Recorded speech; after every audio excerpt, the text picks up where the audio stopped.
نستعينه ونستغفره ونعوذ بالله من شرور أنفسنا ومن سيئات أعمالنا من يهده الله فلا مضل له ومن يضلله فلا هادي له وأشهد أن لا إله إلا الله وحده لا شريك له وأشهد أن محمدا عبده ورسوله أما بعد فإن خير الحديث كتاب الله وخير الهدي هدي محمد صلى الله عليه وسلم وشر الأمور محدثاتها وكل محدثة بدعة وكل بدعة ضلالة وكل ضلالة في النار.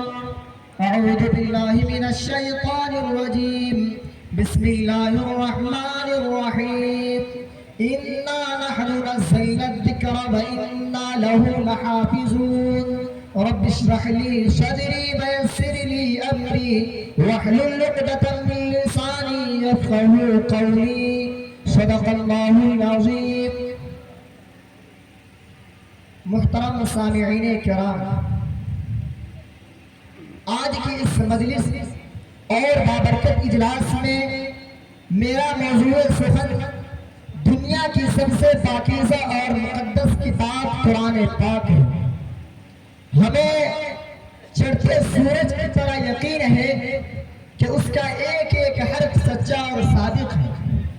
وہ قرآن جس کی زبان مقدس، بیان مقدس اور وہ فصاحت بلاغت کا ٹھاٹھے مارتا سمندر ہے. جس قرآن کریم کے علم کو حاصل کرنے کے سلسلے میں نبی اکرم صلی اللہ علیہ وسلم نے ارشاد فرمایا کہ خیرکم من تعلم القرآن وعلمہ، کہ تم میں سب سے بہتر وہ شخص ہے جو قرآن کو خود سیکھتے ہیں اور دوسرے کو سکھاتے ہیں. یعنی قرآن کے پڑھنے والے اور قرآن کے پڑھانے والے دنیا کی سب سے بہترین مخلوق ہیں. ہم اس کتاب کی حیثیت کو سمجھ نہیں پا رہے ہیں. صرف ہمارا ایک رشتہ ہے کہ قرآن آسمانی کتاب ہے، لیکن تھوڑی دیر کے لیے اگر ہم غور کریں تو اس قرآن کریم کی وجہ سے بڑی سی بڑی چیزوں کی اور بڑی سی بڑی ہستیوں کی حیثیتیں بدل جاتی ہیں. آپ غور کیجئے کہ قرآن کے نزول سے پہلے مکہ کیا تھا. قرآن کے نزول سے پہلے مکے کو لوگ ام الخبائث کہا کرتے تھے. ساری برائیوں کی جڑ، ساری برائیوں کی آماجگاہ. کوئی گندا کام ایسا نہیں تھا جو مکے کے اندر نہ ہوتا.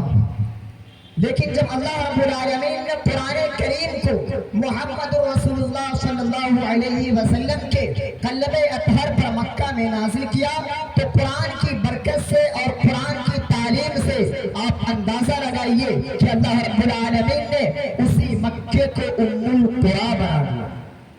یہ کیا تھی؟ یہ قرآن کی برکت تھی. جو مکہ ام الخبائث رہا ہو، ساری برائیوں کی جڑ رہا ہو، قرآن کریم کی برکت سے وہ مکہ ام القری بنا دیا جاتا ہے. آپ نظر ڈالیں قرآن کریم جس مہینے میں نازل ہوتا ہے، اللہ رب العالمین اس مہینے کو تمام مہینوں میں سب سے افضل بنا دیتا ہے. اور کیا فرمایا؟ شہر رمضان الذی انزل فیہ القرآن. ہم نے قرآن کریم کو رمضان کے مقدس مہینے میں نازل فرمایا. عام دنوں میں ایک نیکی کا ثواب 10 گنا ہے، لیکن رمضان کے مہینے میں ایک نیکی کا ثواب 70 گنا ہے. عام دنوں میں ایک رکعت نماز پڑھی ہے تو 10 رکعت نماز کا ثواب، لیکن رمضان کے مہینے میں ایک رکعت نماز پڑھی ہے تو 70 رکعت نماز کا ثواب ملتا ہے. لیکن کیوں اس مہینے کو یہ فضیلت کیسے ملی؟ کیوں ملی؟ اس لیے ملی کیونکہ اس مہینے میں قرآن نازل ہوا. لیکن قرآن کب نازل ہوا؟ قرآن رات میں نازل ہوا یا دن میں نازل ہوا؟ اس کا جواب ہے کہ قرآن رات میں نازل ہوا.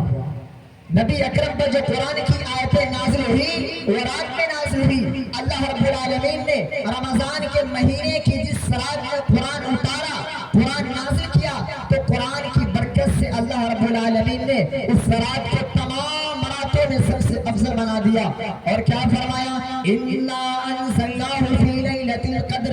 ہم نے قرآن کریم کو لیلۃ القدر میں رمضان رمضان کی تاخراتوں میں سے کسی ایک رات میں اتارا ہے۔ وما ادراک ما لیلۃ القدر، اور تمہیں کیا معلوم کہ لیلۃ القدر کیا ہے؟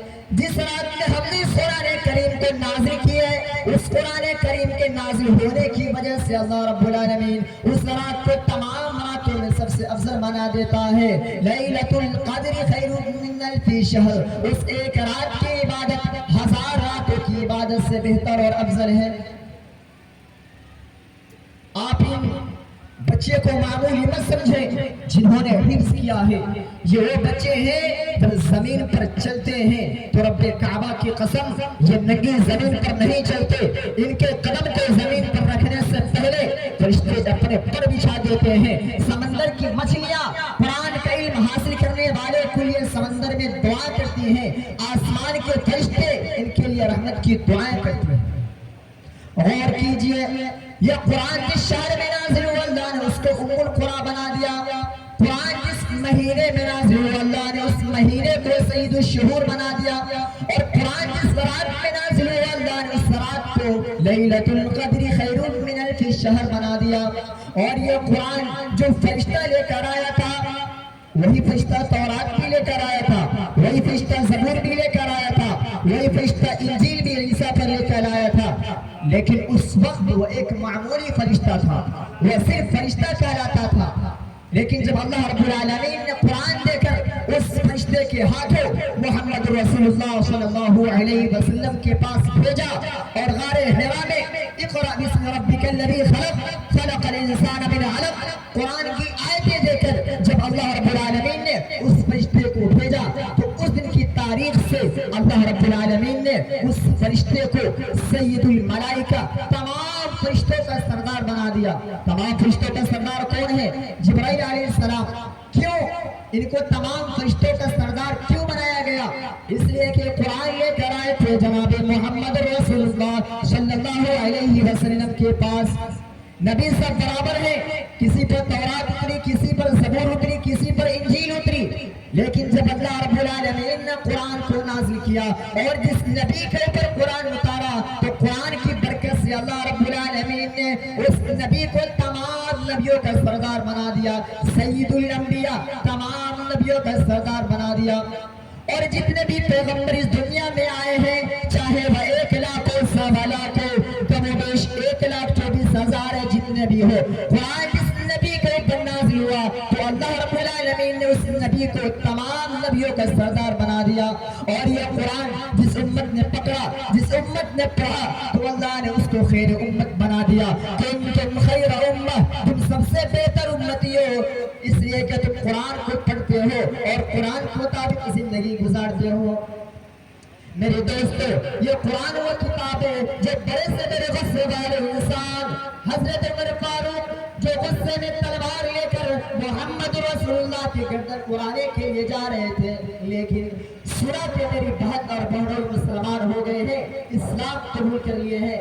جب ان کے گھر گئے، دروازے پر کھڑے ہو کر قرآن کی چند آیتیں سن لی اور مارا بہن کو بھی بہنوں کو بھی۔ کیا بتاؤ کیا پڑھ رہے تھے؟ جب بتا دیا گیا کہ قرآن پڑھ رہے تھے اور ہم اس سے باز نہیں آ سکتے، ہم اس کو چھوڑ نہیں سکتے، تب حضرت عمر نے کہا اچھا مجھے بھی سناؤ کیا ہے؟ وہ اس کو پڑھ لیتا ہے، سن لیتا ہے، چھوڑنے کا نام ہی نہیں لیتا۔ چند آیتیں قرآن کی سنی، 1 آیت 2 آیت مشکل سے 3 آیتیں ہی پڑھی تھی، اور حضرت عمر فاروق نے 3 آیتیں ہی سنی تھی، چیخ پڑے، چیلا پڑے، نہیں یہ قرآن کسی انسان کا کلام نہیں ہے، اے میری بہن اور بہنوئی، مجھے بھی اس ذات کے پاس لے کر چلو جس کے اوپر یہ قرآن نازل ہوا ہے، یعنی محمد رسول اللہ کے پاس لے کر چلو۔ جب حضرت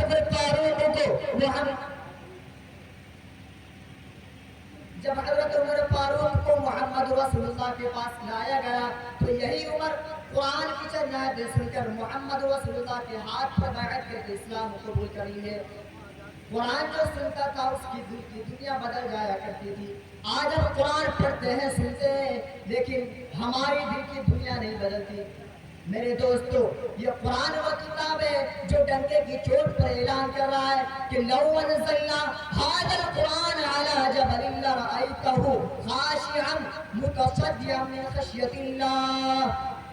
کہ اگر ہم نے قرآن کریم کو کسی اونچے پہاڑ کے اوپر نازل کیا ہوتا تو اللہ کہہ رہا ہے نَرَأَيْتَهُ، تو اے محمد صلی اللہ علیہ وسلم آپ اس پہاڑ کو دیکھتے خاشعاً، وہ جھکا جا رہا ہوتا، متصدعاً، پھٹا جا رہا ہوتا، من خشیت اللہ، اللہ کے خوف سے۔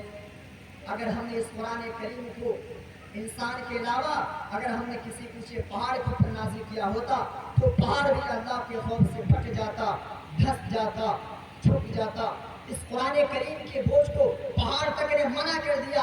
اللہ کہتا ہے نے پیش کیا ان عرض الامانۃ علی السماوات والارض، ہم نے اپنی اس امانت کو قرآن کریم کو آسمانوں پر پیش کیا۔ آسمان نے کہا نہیں اللہ ہم اس قرآن کریم کے بوجھ کو نہیں اٹھا سکتے۔ ہم نے زمین کو دیا، زمین چیخ کر بولی نہیں اللہ ہم اس قرآن کریم کے بوجھ کو نہیں اٹھا سکتے۔ اور اس قرآن کریم کا ذمہ انسان نے لیا ہے، اور اس پر عمل بھی کیجئے اور دعا کیجئے کہ اللہ تعالی ہم سبوں کو سننے سے زیادہ عمل کی توفیق بخشے۔ آمین۔ وآخر دعوانا الحمد للہ رب العالمین۔